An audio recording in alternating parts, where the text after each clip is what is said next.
우리는 지난 시간에 베드로와 요한이 예수님이 재판받았던 산헤드린 공회에서 강하고 담대하게 예수 그리스도의 구주 되심을 증언하였던 것, 그리고 그 제자들을 어떻게 하지 못하고 결국은 이 종교 지도자들이 그들을 위협하고 협박하고 경고하고 풀어주게 되었다라는 말씀을 우리가 지난 시간에 함께 나누었습니다. 이렇게 모든 것을 이제 그 경고를 받고 난 다음에 사도들은 이곳에서 서슬퍼런 협박과 위협과 경고를 받고 놓이게 됩니다. 사도들은 거기에서 놓인 즉시 어디로 갔을까요? 지금 여러분이 어디에 모여 있습니까? 교회에 모여 있죠. 그들도 다 어디로 갔어요? 사도들이 교회로 갔습니다. 교회 공동체로 갔습니다. 그곳에서 이제 이들이 지금까지 있었던 일을 증언합니다. 산헤드린에서 이제 재판을 받았던 사람들이 이제 어디에서 교회 공동체에서 증언을 하게 되고, 이제 대상은 산헤드린 공회원 앞에서 예수님을 증언했던 사람들이 이제는 교인들 앞에서 그간 어떤 일들이 있었는지에 대해서 증언을 하게 됩니다. 사도들은 바로 산헤드린 공회에서 있었던 일과 협박과 경고에 대해서 다 알리게 됩니다. 이 보고를 들었을 때 초대교회 성도들은, 초대교회는 어떤 반응을 했을까요? 우리 24절 말씀을 같이 읽어보도록 하겠습니다. 우리 24절 말씀 읽을까요? 그들이 듣고 한 마음으로 하나님께 소리를 높여 이르되 대주제여 천지와 바다와 그 가운데 만물을 지으신 이시오. 아멘. 그 서슬퍼런 그 경고에 너희들 계속 예수님을 증언한다면, 그분의 부활을 증언한다면 너희들 생명을 가만히 두지 않겠다라는 그런 경고와 협박과 이런 것을 받았는데, 이들이 무엇을 했대요? 여러분 말씀 써 있죠? 뭘 했습니까? 한 마음으로 하나님께 뭐를 높여서? 소리를 높여서 찬양했다라는 겁니다. 하나님의 절대적이고 강력한 권능의 성호 대주제여라는 그 이름을 높이며 찬양하며 찬미했다라는 것입니다. 여러분, 직전에 뭐가 있었다고요? 다 죽이겠다고 협박과 경고를 받았습니다. 그렇다면 이런 협박과 경고를 받았다라면 초대교회 교인들이 어떻게 해야 돼요? 두려워해야 하죠. 그리고 이제 우리 예수님 전하면 다 죽는구나 하며 대성통곡을 해야죠. 당황을 해야죠. 그죠? 이게 정상적인 반응인데, 그런 경고와 협박을 받았음에도 불구하고 가장 먼저 한 것은 대주제여 하면서 하나님의 이름을 찬양했다라는 겁니다. 왜 그런 경고와 협박을 받았는데도 제자들은 이와 같이 하나님을 찬양했을까요? 베드로와 요한이 그간 1박 2일 동안 있었던 일들을 다 낱낱이 다 보고했을 것입니다. 40년 된 성전 미문 앞에서 구걸하던 거린을 예수 그리스도의 이름으로 고친 일, 이것으로 인하여서 많은 유대인들이 복음을 듣게 된 일, 이것으로 인하여 체포되어서 감옥에 갇혔던 일, 바로 예수님을 죽음으로 몰고 갔던 산헤드린 공회원 앞에서 그들의 협박에도 불구하고 강하고 담대하게 복음을, 즉 예수 그리스도의 죽음과 부활을 증언한 일, 지금 여기 40년 동안 안진뱅이로 있다가 고침받은 사람이 바로 누구의 이름으로? 예수 그리스도의 이름으로 이렇게 치유함을 받았다라는 것을 증언한 일. 그들이 그렇게 협박을 했지만, 경고했지만, 그럼에도 불구하고 이들이 뭐를 받았어요? 풀림을 받고 나오게 된 일에 대해서, 1박 2일간 일어났던 일에 대해서 다 하나하나 다 얘기한 것입니다. 이것은 다 따지고 보면 놀라운 하나님의 은혜의 사건이었다라는 것입니다. 그래서 그들은 서슬퍼런 협박과 경고에도 불구하고 이 1박 2일 동안 위대한 일을 행하신, 이 일을 통해서, 이 말씀 선포를 통해서 몇 명이 주님께로 돌아왔어요? 5천 명이 주님께로 돌아왔다라는 것입니다. 그래서 그 일을 행하신 주님의 이름을, 하나님의 이름을 높이며 찬양했다라는 것입니다. 자, 그러면 이 제자들은, 이 초대교회 공동체는 모여서 대주제이신 하나님이 어떤 분이라고 고백하며 찬양을 했습니까? 우리 다시 한번 말씀 읽을까요? 읽어보겠습니다.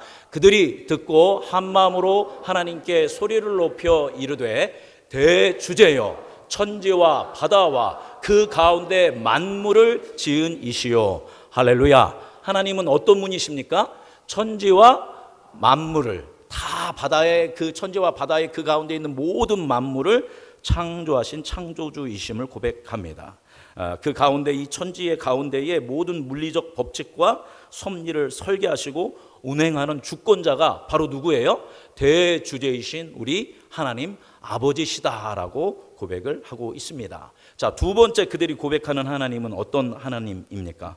우리 25절에서 26절 말씀 읽어보겠습니다. 읽어볼까요?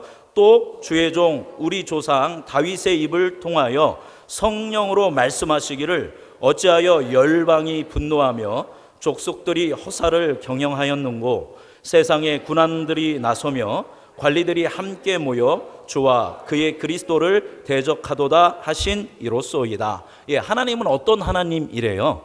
다윗의 입을 통하여 말씀하셨습니다. 무엇으로 말씀하셨대요? 성령으로 말씀하셨어요. 성령으로 말씀하셔서 이와 같은 것들을 마지막에 말씀하신 이로소이다 라고 이야기하고 있죠. 그러니까 대주제이신 하나님은 침묵하시고 숨어있는 하나님이 아니라 우리에게 뭐 하시는 하나님이에요? 끊임없이 말씀하시는 하나님입니다. 무엇으로? 성령께서 하나님의 사람들 가운데 감동을 주셔서 성령께서 그 사람을 통하여 계속적으로 뭐의 말씀을? 하나님의 말씀을 우리에게 들려주시는 하나님이다라고 이야기합니다. 그런데 다윗을 통해서 해주신 말씀, 이 지금 이 25절, 26절의 말씀은 사실 시편 2편 1절 2절 다윗이 오실 메시아이신 예수 그리스도에 대해서 예언한 시편 찬송입니다. 제가 1절 2절을 시편 2편 1절 2절을 읽어드리면 어찌하여 이방 나라들이 분노하며 민족들이 헛된 일을 꾸미는가 세상의 군왕들이 나서며 관원들이 서로 꾀하여 여호와와 그의 기름 부음 받은 자를 대적하며 라고 쓰여 있습니다. 이걸 조금 다르게 의역한 것입니다. 열방이 분노하고 족속들이 허사를 경영하는 거. 열방들이 참 분노합니다. 그죠? 지금 세상이 어떤 세상이에요? 작은 거 하나하나에도 엄청나게 분노하는 그런 세상 속에 우리가 살고 있죠. 그리고 모든 족속들이 뭐를 하냐면 허사를 경영합니다. 세상의 군왕들과 관리들이 모여서 누구를 대적하냐면 주의 하나님 아버지의 그리스도를 대적한다라는 겁니다. 이게 다윗이 했던 얘기를 그대로 해놓은 겁니다. 바로 예수님 오시기 전에 몇 년 전 사람이냐면 다윗은 1000년 전 사람입니다. 1000년 전에 예수님 오시기 1000년 전에 다윗이라는 사람을 통해서 누가 말씀하셨습니까? 하나님이 성령으로 이미 이루어질 것에 대한 말씀을 해주셨습니다. 미리 해주신 말씀을 우리 뭐라고 하죠? 예언이라고 합니다. 예언의 말씀을 예수님 오시기 1000년 전에 다윗을 해주신 분이 다윗을 통해서 말씀하신 분이 대주제이신 하나님이시다라는 것입니다. 자, 세 번째 대주제이신 하나님은 어떤 분이십니까? 우리 27절, 28절 말씀을 함께 읽어보도록 하겠습니다. 과연, 자 읽어보겠습니다. 시작. 과연 헤롯과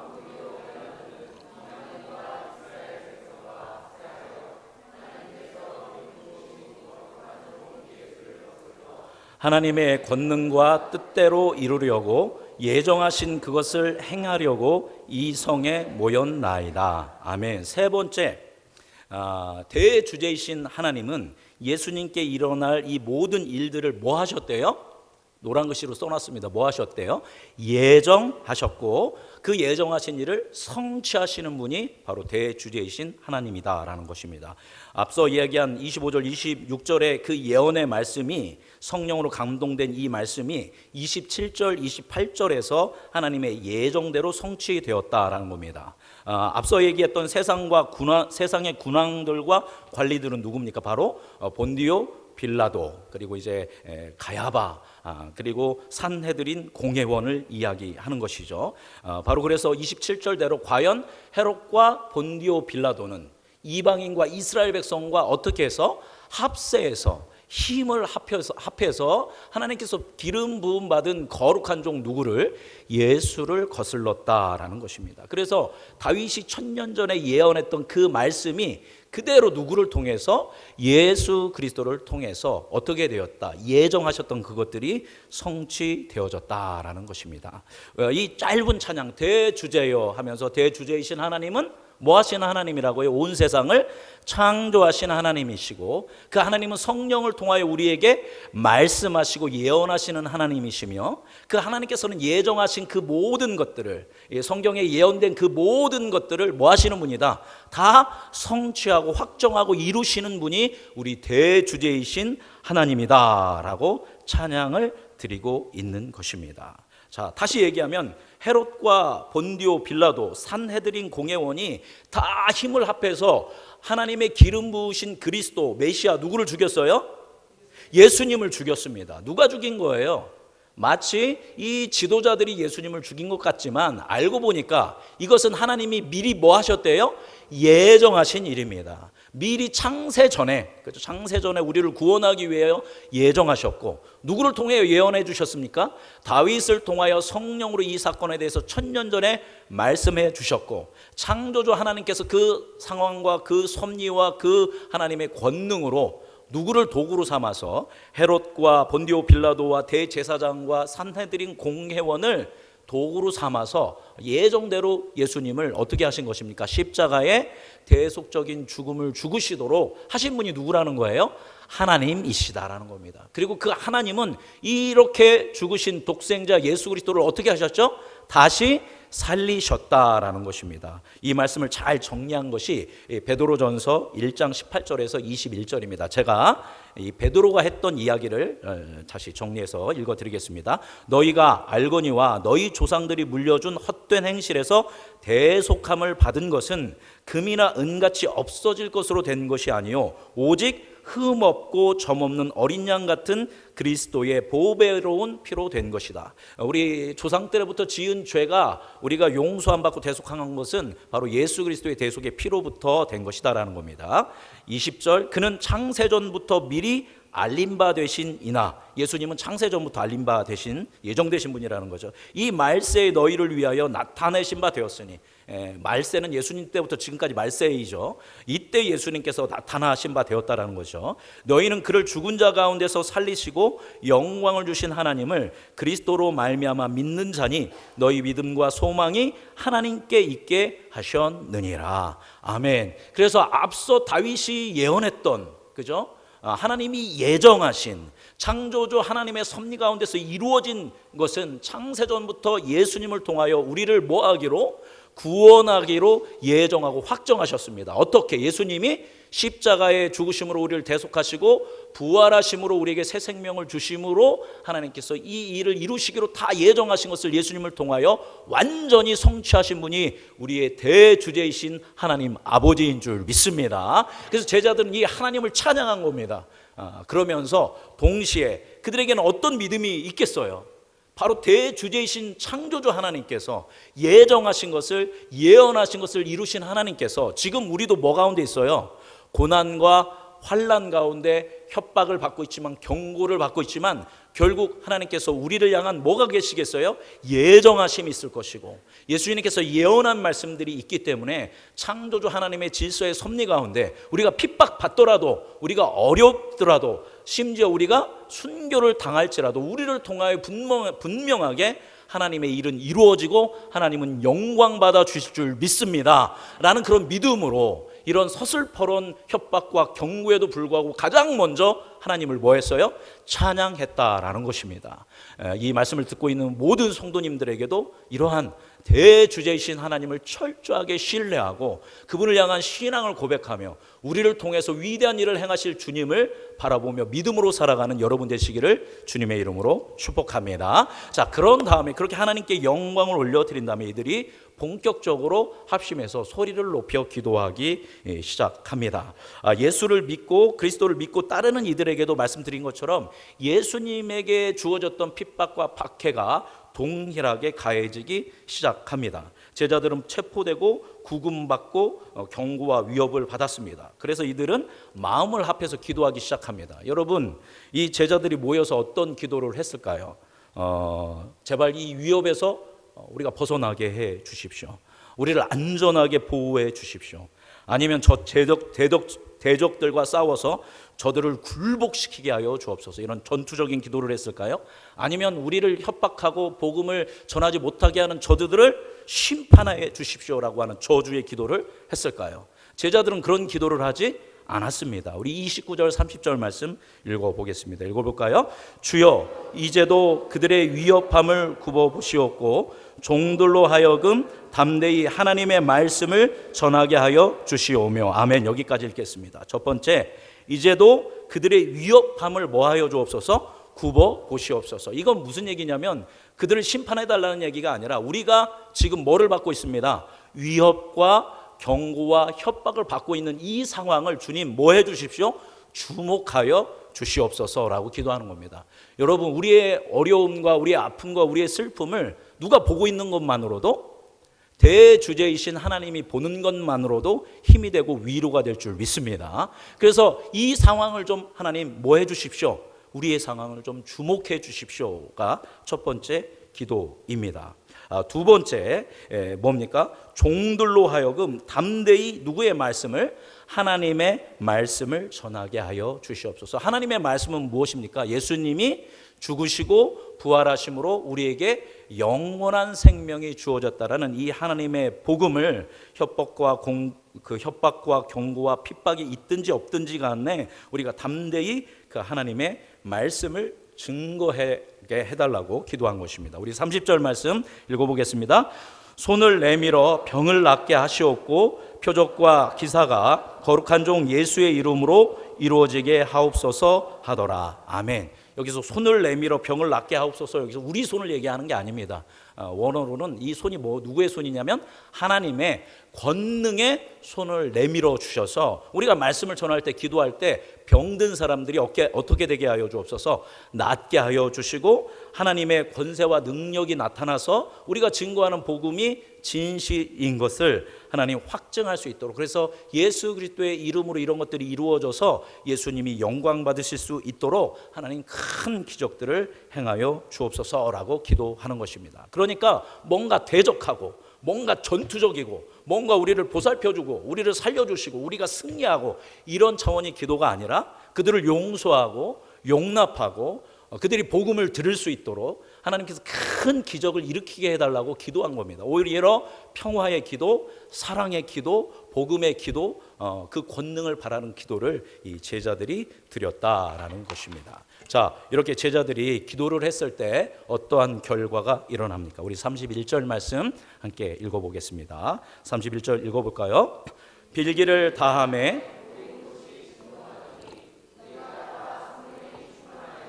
담대히 하나님의 말씀을 전하니라. 아멘. 뭐를 다하매? 빌기를 다하매. 좀 해석을 좀 이렇게 해놓은 것보다 무슨 말이에요? 빈다라는 게?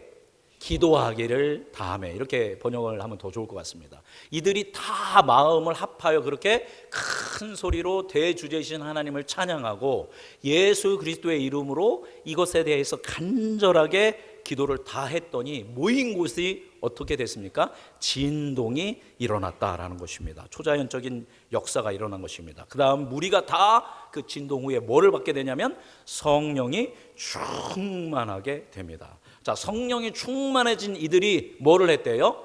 하나님의 말씀을 담대히 전했다라는 것입니다.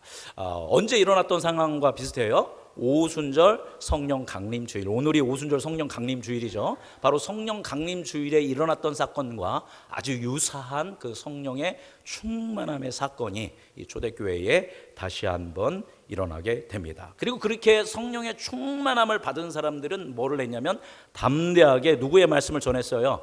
하나님의 말씀을 전했습니다. 우리 33절 읽어볼까요? 이 하나님의 말씀은 뭘까요? 33절, 사도들이 큰 권능으로 주 예수의 부활을 증언하니 무리가 큰 은혜를 받아. 자, 하나님의 말씀 전한, 사도들이 전한 말씀은 큰 권능으로 누구의 부활을? 예수 그리스도의 죽으심과 부활을 증언하였다라는 것입니다.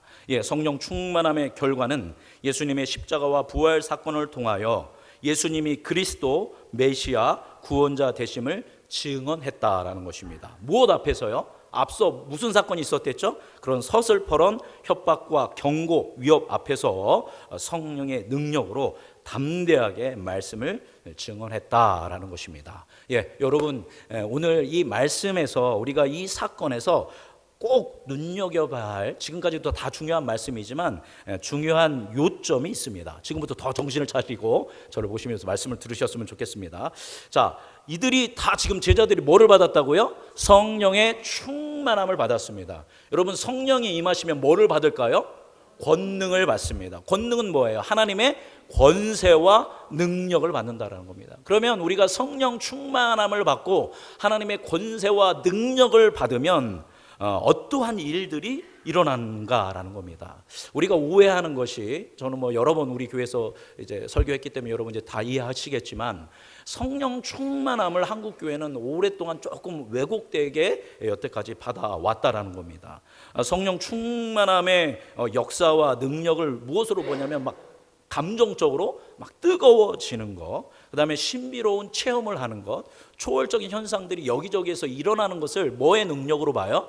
성령의 능력으로 봅니다. 맞습니까? 틀립니까? 맞습니다. 분명하게 성령이 임하시는 그런 권세와 능력으로 초자연적이고 초월적이고 우리의 마음이 뜨거워지는 일들이 일어난다라는 겁니다. 그런데 여러분, 이런 일들은 교회 말고 딴 데서도 일어난다라는 거예요. 법당에서도 일어나고 이단에서도 일어나고, 제가 이단자들의 그 영상, 요즘 고발하는 영상들이 있거든요. 영상들을 보면 그 사람들이 다 뭐 일으키냐면 기적을 일으킵니다. 왜 그 사람들이 그렇게 미친 듯이 따라가겠어요? 보면 교주라고 하는 사람들 보면 다 못났어요. 다 말도 우둔해요. 근데 그들에게서 뭐가 나오냐면 이런 능력이 나타나는 거예요. 이적이, 어떤 기사들이, 초자연적인 초월적인 현상들이 일어나는 겁니다. JMS도 그렇고 뭐 여기저기 다 그런 일들이 일어난다라는 겁니다. 뭐 만민중앙교회도 이재록도 그렇고. 그러니까 사람들이 그게 뭐의 능력으로 보는 거예요? 성령의 능력으로 보는 겁니다. 그게 성령의 능력입니까? 악령의 능력입니다. 악령의 능력. 그러니까 성령의 능력은 물론 그런 역사들이 일어나지만, 그런 역사가 일어났다고 이게 다 성령의 능력이라고 할 수 있다 없다? 없다라는 겁니다. 그러니까 우리는 뭐 해야 돼요? 여러분, 분별해야 돼요. 어디 가니까 기적이 일어나더라, 어디 가니까 병 고침 받더라, 어디 가니까 막 임재가 넘치더라, 쫓아가면 여러분 십중팔구 여러분 잘못된 신앙으로 갈 수 있다라는 거 기억해야 합니다. 그러면 어떤 게 성령의 능력인가, 우리가 어떤 것이 하나님의 능력인지 구별할 수 있는가, 그 구별 방법이 있다라는 것입니다. 바로 사도행전 2장, 3장, 4장에 계속 성령 충만했을 때 그 성령 충만함의 권세와 능력으로 어떤 일들이 일어났느냐라는 것입니다. 그 능력이 일어났을 때 누가 드러나고 누구의 이름이 증언되어지고 누구의 이름이 영광받았느냐라는 것이죠. 첫 번째, 성령 충만함의 능력은 뭐냐면, 성령 충만함을 받으면 그 사람이 담대하게 하나님의 말씀, 예수 그리스도의 십자가와 부활을 증언하게 된다라는 것입니다. 여러분, 전도하기 어려우시죠? 전도하고 싶으시죠? 강하고 담대하게 예수님의 죽으심과 부활이 나에게 어떤 의미가 있고 당신에게 어떤 의미 있는지 증언하시고 싶죠? 그럼 어떻게 하면 될까요? 성경 공부 열심히 하고 사형리 외우고 그 외운 걸로 한다고 되는 게 아니에요. 뭐를 받아야 돼요? 우리 안에 성령의 충만함을 받아야 합니다. 그래서 전도하기 전에는 막 이런 거 공부하는 거 물론 중요합니다. 그러나 먼저 하나님, 내 안에 뭐를 주시옵소서? 성령의 충만함을 주시옵소서라고 기도하고 여러분 전도하고 증언할 수 있는 여러분이 되기를 바랍니다. 여러분, 베드로와 요한이 교회에서 이 보고를 할 때 가장 놀란 건 누굴까요? 제가 생각하기에는 가장 많이 놀란 것은 자기 본인이었을 겁니다. 베드로와 요한이 놀랐을 겁니다. 스스로 생각할 때도, 아니 내가 이렇게 똑똑했어? 베드로와 요한이, 아니 내가 이렇게 말을 잘했어? 아니 나한테 이런 능력이 있었어? 막 자기가 전도하고 설교하면 몇 명이 돌아와요. 3,000명이 돌아오고 5,000명이 돌아오고, 심지어 산헤드린 공회원에서 예수님한테 사형 선고를 내린 사람들을 뭐예요? 내가 하나님 앞에 그걸 순종해야 너희들을 순종해야 하면서 막 꾸짖습니다. 내가 이렇게 담대했어? 누가 놀라는 거예요? 베드로와 요한이 깜짝 놀라는 겁니다. 그죠? 어떻게 나한테 이런 일이 일어났지? 뭔가 이 사람들한테 변화가 있었다라는 것입니다. 어떻게 이 사람들이 이렇게 똑똑하게, 이렇게 담대하게, 이렇게 놀라운 예수 그리스도의 죽으심과 부활하심과 하나님의 역사를 증언할 수 있었을까요? 오늘 말씀 조금 찾아보겠습니다. 이제 자막에는 없습니다. 마태복음 10장 18절에서 20절 보도록 하겠습니다.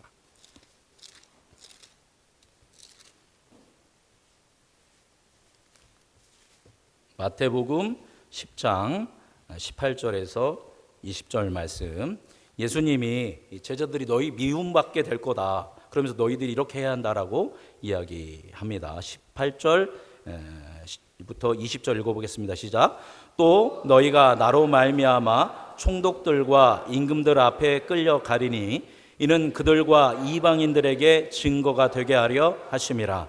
너희를 넘겨줄 때에 어떻게 또는 무엇을 말할까 염려하지 말라. 그때에 너희에게 할 말을 주시리니 말하는 이는 너희가 아니라 너희 속에서 말씀하시는 이 곧 너희 아버지의 성령이시니라. 할렐루야. 그 앞에 설 때, 그 두려움 앞에 우리가 떨고 있을 때 우리로 하여금 말씀하게 하는 것은 누구이시다? 아버지의 영이신 성령이시다라고 이야기합니다. 동일한 말씀이 누가복음에도 있죠. 조금 넘어가서 누가복음 12장을 보도록 하겠습니다.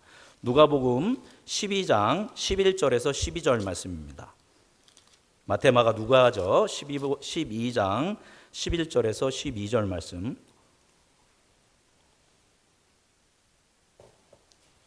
앞절 말씀과 비슷하지만 조금 차이가 있습니다. 누가복음 12장 11절에서 12절 같이 읽어보겠습니다. 시작. 사람이 너희를 회당이나 위정자나 권세 있는 자 앞에 끌고 가거든 어떻게 무엇으로 대답하며 무엇으로 말할까 염려하지 말라. 마땅히 할 말을 성령이 곧 그때에 너희에게 가르치시리라 하시니라. 아멘. 마땅히 할 말을 누가 가르쳐 주신대요? 성령이 바로 그 시점, 그 중요한 때에 우리에게 가르쳐 주시겠다. 누가 약속해 주신 거예요? 예수님이 약속해 주시고 예언해 주신 것입니다. 마지막으로 요한복음 바로 뒤입니다. 14장 26절을 보도록 하겠습니다. 요한복음 14장 26절.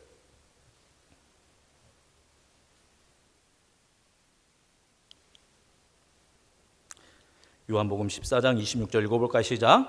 보혜사 곧 아버지께서 내 이름으로 보내실 성령 그가 너희에게 모든 것을 가르치고 내가 너희에게 말한 모든 것을 생각나게 하리라. 아멘. 자, 그러니까 베드로와 요한이 이렇게 똑똑하게, 이렇게 담대하게, 이렇게 탁월하게 복음을 증언하고 예수 그리스도를 이 사람들 앞에서 증언했던 것은 알고 보니까 베드로가 한 줄 알았는데, 요한이 한 줄 알았는데 누가 한 거예요? 그들 안에서 성령께서 감동을 주셨고 그 성령이 주시는 감동에 순종하면서 담대함을 가지고 선포했을 때에 이 놀라운 기적 같은 일들이 일어난 줄 믿습니다. 그러니까 베드로와 요한의 이런 놀라운 변화는 그들이 예수님의 죽으심과 부활하심을 받고 그분의 승천하심을 받고 그분이 보내신 성령의 충만함을 받았기 때문에 종합적으로 이 예수 그리스도 안에서 이 성령 충만함을 통하여 이들에게 이런 놀라운 변화가 일어났다라는 겁니다. 그랬더니 베드로와 요한이 보고 들은 것을 말하지 않을 수가 없었던 겁니다. 그래서 베드로와 요한이 그냥 객관적인 사실들을 그냥 물론 얘기했지만 그냥 단순하게 나열만 한 것이 아니라는 것이죠. 예수님이 누구신지, 그래서 예수님이 하셨던 말씀이 무엇인지, 예수님의 말씀과 예수님의 삶과 예수님의 존재가 자기들에게 그리고 성도들에게 그리고 이 세상에 어떠한 의미를 가지고 있는지를 그들이 이 성령 충만함을 통해 알게 되었고 성령이 말씀하시는 것을 들었고 그렇게 성령의 조명을 통해 알게 된 예수님의 의미와 가치와 존재를 믿음으로 강력하게 담대하게 거침없이 확신을 가지고 선언을 하였다라는 것입니다. 우리 안에도 이런 동일한 놀라운 성령의 역사가 일어나기를 간절히 소망합니다. 그래서 첫 번째, 성령의 충만함을 받으면 우리에게 일어나는 권세와 능력은 내가 누구를 알게 되는 거예요?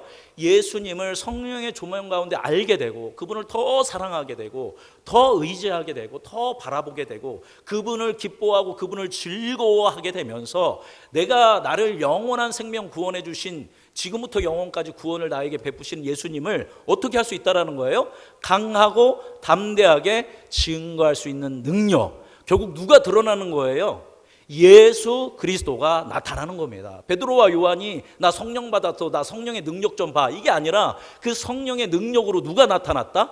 예수 그리스도가 어떤 분인지 자기도 알고 사람들에게 증언하는 능력. 이것이 바로 뭐의 능력이에요? 성령의 능력이다라는 것입니다. 자, 두 번째로 그들이 기도했듯이 하나님이 권능의 손을 펴서 병든 사람을 뭐하게 하여 주옵소서, 낫게 하여 주시고 표적과 기사가 일어나게 해달라라고 이야기했습니다. 이 3,000명이 베드로의 설교를 통해서 회심한 다음에 성전 미문으로 들어가다가 40년 된 안진병이 그 환자를 거린을 베드로가 예수 그리스도의 이름으로, 나사렛 예수 그리스도의 이름으로 일으키는 그런 기적을 일으킵니다. 놀라운 기적이죠. 이 기적 때문에 많은 사람들이 놀라게 됩니다. 그죠? 그런데 사실 이거는 중요한 것은 기적이 중요한 게 아니라는 겁니다. 왜 이런 성령의 능력으로 이 기적이 일어났냐 이겁니다.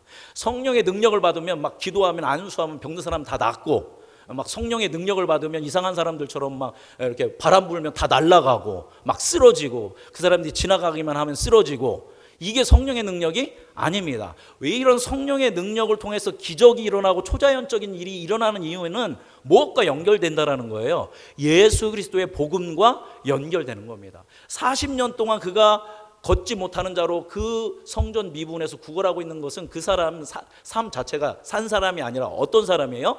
죽은 사람과 같은 사람인 것입니다. 그런데 예수 그리스도를 믿는 사람이 죽으시고 우리를 위해 죽으시고 부활하신 예수 그리스도의 이름으로 선포할 때, 믿음으로 선포할 때 어떤 일이 일어나는가? 그리고 그 선포를 믿음으로 받아들이는 사람, 예수 그리스도의 이름으로 선포를 받아들이는 사람에게 어떠한 일이 일어나는가를 보여주는 겁니다. 예수 그리스도의 이름으로 선포했을 때, 죽으시고 부활하신 예수님의 이름으로 선포할 때 40년 동안 죽은 자 같은 그 삶이 어떻게 됐어요? 일어나게 됐고, 성전으로 들어가서 하나님을 찬양하고 찬미하게 됐고, 정말 알고 보면 그가 뭐 한 것과 같은 거예요? 부활한 것과 같다라는 겁니다. 이게 바로 누구의 능력이다? 부활하신 예수 그리스도의 이름의 능력이라는 것을 보여주는 겁니다. 그래서 이걸 기적이라고 얘기 않고 뭐라고 합니까? 표적이라고 하는 겁니다. 표적. 요한복음도 표적이라고 하죠. 표적은 뭐냐면 이 기적은 표가 있다라는 거예요. 누구의 표가? 예수 그리스도가 우리의 죽으시고 부활하신 예수 그리스도가 우리의 구원자이시고 우리를 살리시는 분은 예수 그리스도라는 것을 뭐 해주는 거예요? 보여주기 위해서 이런 성령의 능력이 나타난다는 겁니다. 그래서 내가 성령 받았다고 해서 아무리 쓰러뜨려서 넘어지고 기도해서 기적이 일어나서 치유 안 받고 한다 하더라도 누가 영광 받지 않으면? 예수님이 영광 받지 않고, 그래서 그 기적을 일으킨 사람이나 그 기적을 받은 사람이 내가 예수님을 찬양합니다, 예수님을 경배합니다 하면 그건 누구의 능력이에요? 성령의 능력입니다. 근데 이 기적을 일으켰더니 이 목사님 위대한 목사님입니다, 이 선지자, 이 선생, 요즘 막 이상한 젊은 사람들 보면 유튜브에 나와요. 아무튼 그런 사람들이 영광을 받는 거예요. 누가 영광 받아야 하는데? 예수님이 영광 받았는데, 그런 어떤 개인, 그리고 어떤 그런 공동체, 그리고 막 그걸 쫓아다니는 사람, 우리는 누구를 쫓아다녀야 돼요, 여러분? 여러분 지만금 목사 쫓아다녀야 돼요? 저는 못생겨가지고 여러분 우리 누구 쫓아다녀야 돼요? 여러분 예수님만 쫓아다녀야 돼요. 근데 정신없는 사람들은 이상한 목사, 이상한 공동체, 이상한 데 쫓아가는 거예요. 그건 성령의 능력이 아니라 뭐의 능력일 수 있는 가능성이 많다?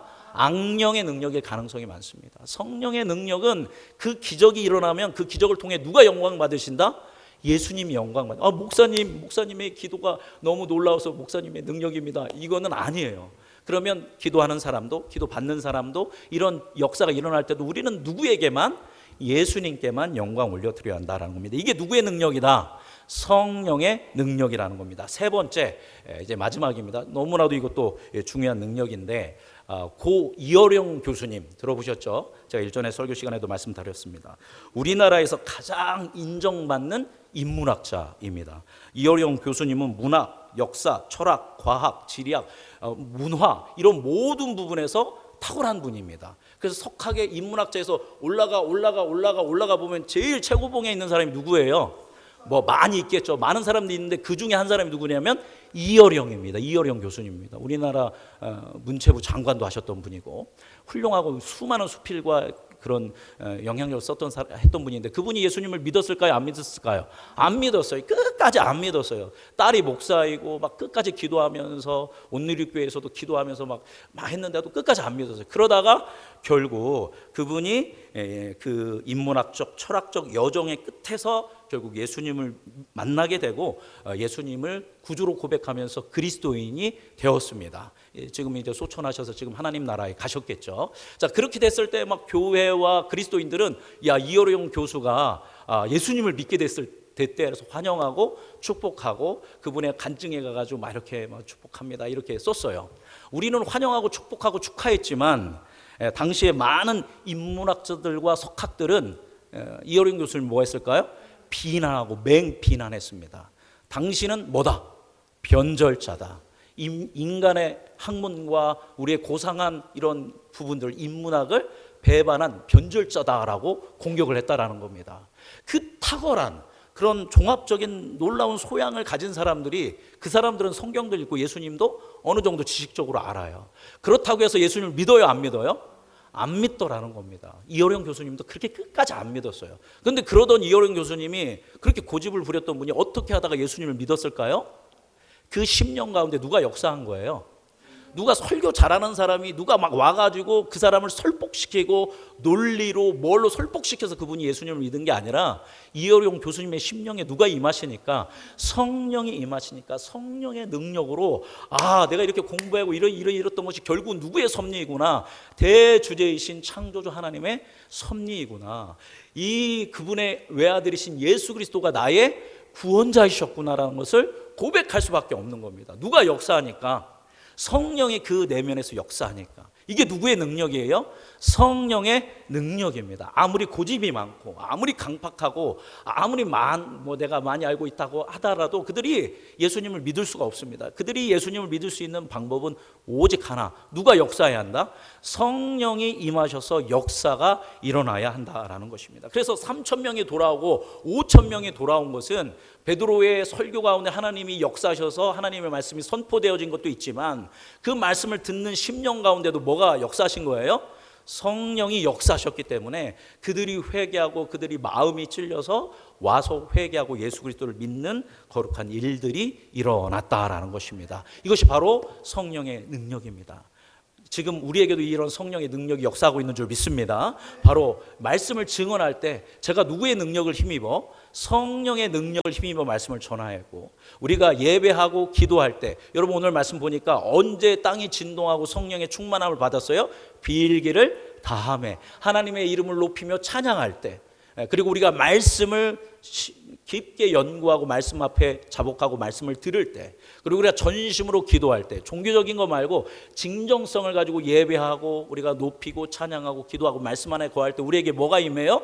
성령이 임하는 줄 믿습니다. 그래서 제가 말씀을 전할 때도 성령이 임하시고, 이렇게 할 때 또 우리 안에 하나님께서 필요하다면, 그래서 기적은 항상 일어나는 게 아닙니다.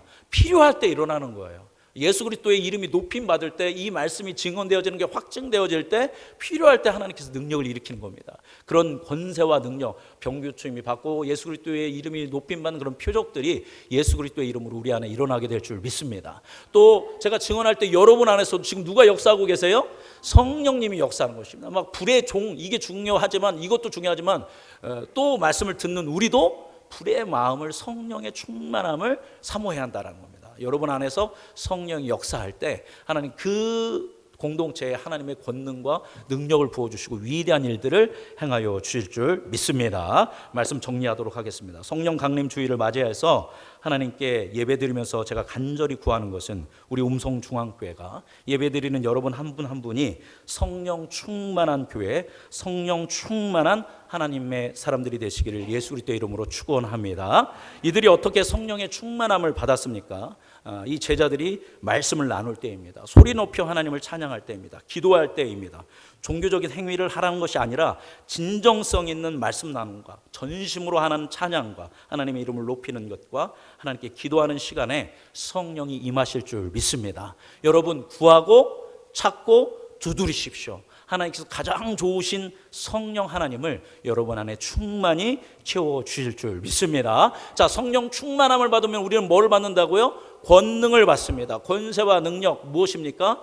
바로 예수님이 어떤 분인지 우리가 그분을 알게 되고 사랑하고 신뢰하고 의지하고 찬미하게 될 것이고, 예수님의 이름을 강하고 담대하게 거침없이 성령의 능력으로 여러분이 증언하게 될 줄 믿습니다. 그렇게 증언할 때 여러분이 증언하는 것을 듣는 사람들의 마음에 또 누가 역사할까요? 성령이 역사하셔서 여러분의 주위에 있는 가족들, 여러분의 직장 동료들, 여러분의 이웃들, 친구들, 여러분이 증언할 때 그들 가운데 성령이 역사하셔서 그들로 하여금 예수 그리스도를 구주로 고백하고 구원받게 하시는 역사를 일으켜 주실 줄 믿습니다. 필요한 때 하나님께서는 치유하실 것이고 놀라운 초자연적인 역사도 우리를 통하여 이루어 주실 줄 믿습니다. 그래서 우리가 이 음성 땅에, 그리고 우리 주위에 있는 많은 사람들이 예수 그리스도를 믿고 우리가 이렇게 구원을 누리는 것처럼 구원을 누릴 수 있도록, 그렇게 회심할 수 있도록 이끄는 우리 교회 여러분 성도님들 되시기를 주님의 이름으로 축복합니다. 기도하겠습니다. 살아계신 하나님 아버지,